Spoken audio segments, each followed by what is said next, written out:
Bon bah voilà, comme d'hab avec Tesla, il faut attendre d'avoir des photos qui fuitent, de gens random qui prennent en photo les véhicules, pour avoir l'image du véhicule du nouveau modèle Y restylé. Voilà. Bon, bah c'est pas la folie, moi je trouve. Hein. C'est ces bandeaux LED qui courent toute la largeur de la voiture, j'aime pas du tout. Franchement, c'est la même chose avec le nouveau Kona là. Et bon, lui, il est moins moche que le nouveau Kona, je dirais. Mais désolé de le dire, je préfère l'ancien modèle Y, hein, clairement. On va encore me dire, tu es anti-Tesla, tu ne comprends rien à cette marque.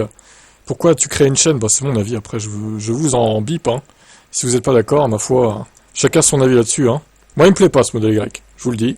La firme américaine joue gros avec, car ses ventes se sont tassées en 2024, la refonte de son SUV est donc la seule cartouche pour se lancer en 2025. La marque n'a donc pas joué la prudence, comme on le voit sur ces images d'un véhicule surpris sans camouflage lors d'un test grand froid. Publié sur X, le look va être revu en profondeur. Surtout le modèle Y va cette fois s'éloigner de la modèle 3, avec des éléments de style spécifiques. C'est pas une bonne idée, parce que, en vrai, le style de la modèle 3 est pas mal, je trouve. Le modèle 3 au stylé. Et s'ils avaient fait la même sur le modèle Y, ça aurait été pas plus mal, en fait. Tout aussi bien. La face avant voit ainsi un bandeau lumineux placé entre de nouvelles optiques affinées, un élément repris au Cybertruck. Une partie des fonctions d'éclairage est rejetée sur un deuxième niveau, dans le bouclier, qui garde un aspect très lisse. À l'arrière, si la neige recouvre en partie le poupe du modèle photographié, on devine là aussi l'arrivée d'un bandeau lumineux, entre des feux qui se termineront en crochet. Sur ce point, on se rapproche d'un modèle 3. Il devrait améliorer le confort et faire progresser l'autonomie.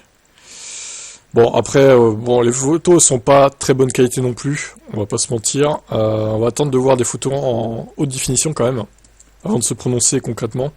Mais bon, là, de ce qu'on peut voir, c'est pas ce à quoi je m'attendais personnellement, et je pense que les Tesla Boys non plus ne s'attendaient pas vraiment à ça. Effectivement, on voit les espèces de feux à l'arrière qui sont blancs là, mais à cause de la neige, je pense. Ça fait des crochets, ouais, comme les photos qui nous montraient déjà en camouflage pouvaient nous faire dire quoi. Je vois un commentaire sur X là. Stealing is pretty China generic look. Ouais, c'est un peu ça. C'est vraiment un look random chinois en fait. Vraiment pour s'adapter au marché chinois. Moi, je pense que c'est ça. Hein.